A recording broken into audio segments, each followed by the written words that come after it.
this cinema review, I'm not reviewing a particular movie, but I am reviewing a particular director. I did this back in November, I believe it was, for Joel Schumacher. I was defending his work because people basically say that, like, he's not a good director and all that. Well, now I'm going the same thing for another great director, Tim Burton.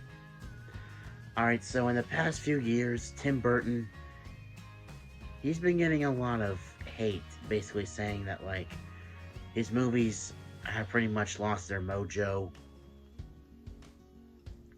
I think his remake of Dumbo was not very well received. I think a lot of people hated that remake.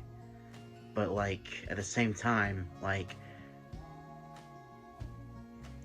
you have to understand, when it comes to making a movie, the studio can interfere with just about any aspect of the project. You want a pure Tim Burton movie?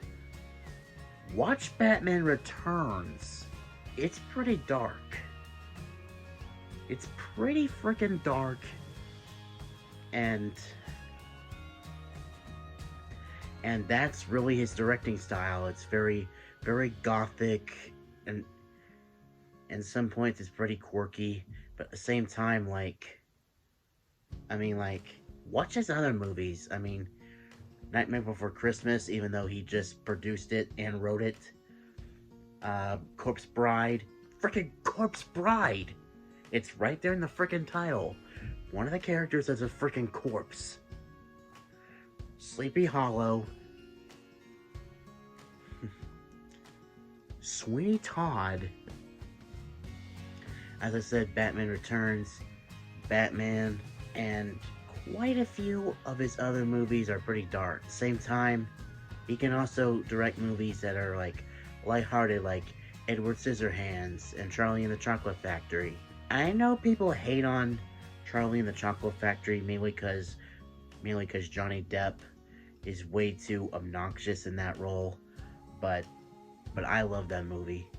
And just the way that Burton designed the sets, it's just like, it screams like, yeah, this is what I picture Willy Wonka's factory looking like.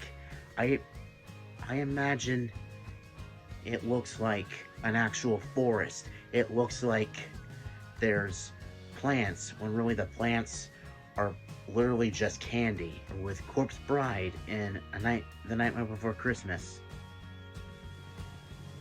And with The Nightmare Before Christmas, he may not have directed that movie, but he did create it.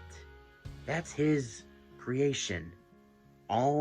Pretty much everyone's go-to Tim Burton movie is either Nightmare Before Christmas or Edward Scissorhands.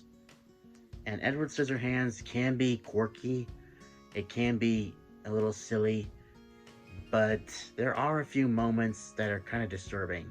And I've talked about Sleepy Hollow in the past, and like how much I love it. It's a good thing that Walken didn't get any actual lines in Sleepy Hollow, because go back and watch Batman Returns. It's freaking hilarious how he talks. That's not just how his character talks, that's how he talks in general. It's freaking hilarious. But yeah, Tim Burton, he's one of my autism brothers. I had to defend him. And whether you love or hate his work, you can't deny his talent. You can't deny that he has unique style. And not to be disrespectful to Joel Schumacher, because this is my honest opinion. I don't want to disrespect his family, because, I love Joel Schumacher, but I love Tim Burton a lot more. Go back and watch Batman Returns and then Batman Forever. The style change is way too freaking obvious and way too freaking distracting. Don't get me wrong, I love Batman Forever. But it's so, like, is this even the same universe? It is the same storyline, but yet the style change is so freaking obvious. It's infuriating sometimes. But just thank God for the quirky performances. It definitely saved the movie. If you're looking to find some new movies to watch, Google Tim Burton and see what kind of movies he's made in the past. It will not disappoint you, I promise you.